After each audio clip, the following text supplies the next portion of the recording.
Tam v dálce leží můj malý šílený králíček. Je vážně šílená. Pobíhá po pokoji, jako kdyby jí hořel ocásek. A myslím, že byl dobrý nápad to dát na YouTube.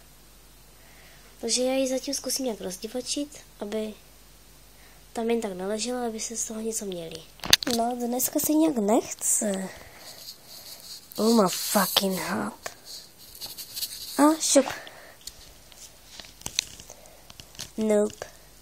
Nechce se nám. Ale za roh nezalezej. Nemám tak dlouhou nabíječku, holka. Dupe, co? Nelíbí se ti to? Ale to je smůla. Co pak zkoumáš tu židli? No, ty do ní vylez, co? Yes, stará dobrá prodlužovačka.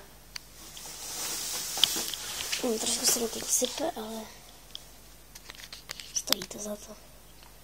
Tak už máme lepší obraz, měla jsem to asi přiblížené. No, lítat za ní tam všude možná nebudu, ale a já sype se mi tam film, No, teď se starám o králíka, teď nemůžu kontrolovat filma. Mám ráda Fimo, vyrábění prostě z Fima a čucha krabičku na Fimo. Mám ráda vyrábění z Fima, mojeho králíčka a The Sims. Někdy prostě v říjnu nebo v listopadu budu točit let's play na The Sims moje městečko. Bude stát za shlédnutí. Ještě jsem žádný let's play moje městečko neviděla, takže doufám, že bude mít dost velkou shlédnutost, nebo oh my fucking god, musí se pořád hýbat. Ty moje komentáře. No prostě nope, nebudeme šílet. Nope.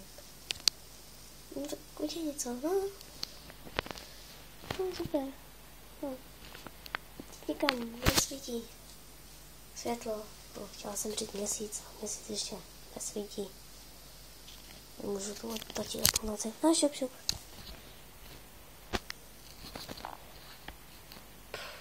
Nevypadá to nadějně, no tak nic.